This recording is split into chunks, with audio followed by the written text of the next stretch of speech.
Hello everybody, I'm here at the Festival of Resistance with Dr. Bob Gill. Now, lots of you will know who he is. He's almost single-handedly telling us about the issues with our NHS and the privatisation of it.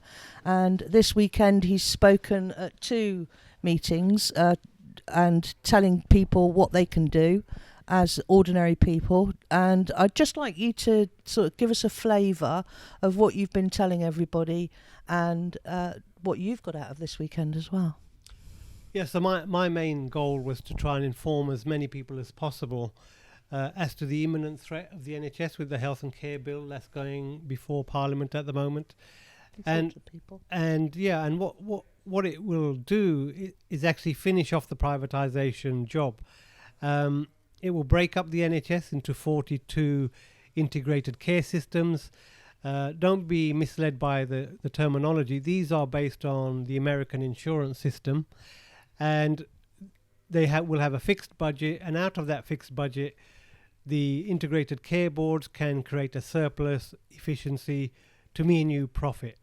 And this profit will be maximised by the denial of care. Now, we're not hearing this from the Labour shadow health team, and I can't keep quiet about this subject, because what that will mean is patients in need of operations and medical treatment won't get it, and obviously this will lead to preventable harm and death. The other problem with the bill, it will remove an element of the 2012 Health and Social Care Act, Section 75, which at the moment makes sure that if you are going to tender services, which none of us want, we want to nationalise NHS, but if you're going to tender services, then it has to be done in an open and competitive manner. By repealing Section 75, it allows for the creation of private sector monopoly within the NHS. No scrutiny on multi-billion-pound deals, a bit like we saw in the pandemic. Crony deals agreed behind closed doors, and very likely you have close ties to the Conservative Party and the government. So that's another threat. And along with that is a call for deregulating the professions, removing safety and the need for people to be sufficiently qualified to deliver healthcare. These integrated care boards will have local negotiating rights with their staff, so it gets rid of union national negotiating and bargaining. And there's a clause which will remove the protection on patients being discharged home to have an assessment done on how they will cope. So this is called discharge to assess. So first you get discharged home, then somebody works out whether it was safe to do so or not after the event. This will allow the dumping of sick patients at home without care, exactly as we see in America.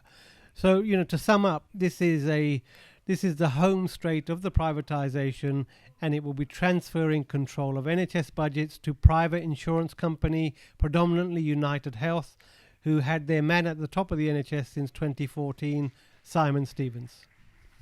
Well, thank you very much, Bob.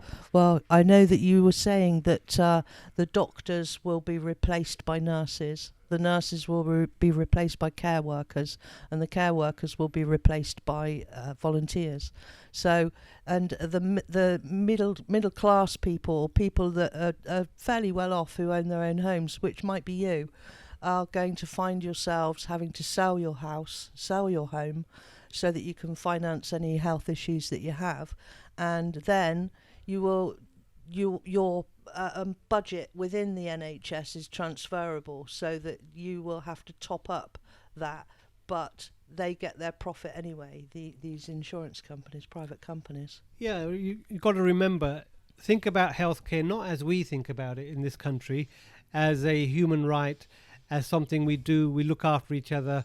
We've got a government that provides us with care based on taxation. The American healthcare system is where we're heading. That's all about making money, and you make money by denying sick people care and making sure the wage bill is as low as possible. So that means employing the least qualified person. Now, who are the targets of these reforms? Well, the poor and the elderly will just go without care. The people they're really after are the middle classes, who will need to top up because the NHS has been downgraded so much it will get a reputation of being dangerous and services hard to access. Long waiting lists will be the norm. Those people will go to private insurers those if they've people got will- enough money to do that. we're being heavily marketized at the moment, heavily advertised to get health insurance. The problem with health insurance is if you have a straightforward problem, they will pay up. Soon as you become expensive and complicated, then they look at your medical records and find reasons to deny you care. That is the business model, and that is what I want to try and get across to as many people as possible. Thank you very much, and I hope that all of you watch the great NHS Heist, which is Bob's latest film. What was that before it? Yeah, I made a film in 2014 called Sell Off, which was, at that time we were warning about how GP surgeries would be forced to close, how GPs would be demonized. In fact, we call it out in 2019.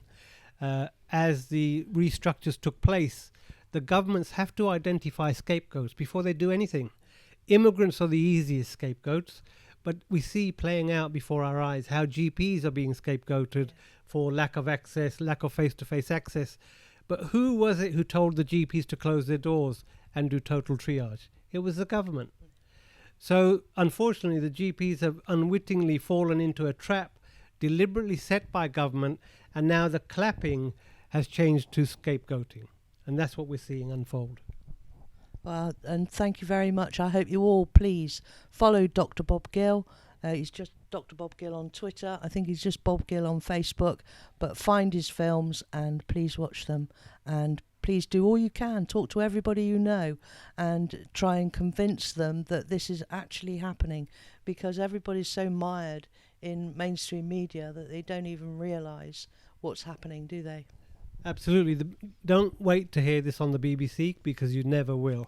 The NHS logo will be everywhere, but the NHS that we respect and we love, the soul has been extracted and it's being turned into a cash cow for corporations.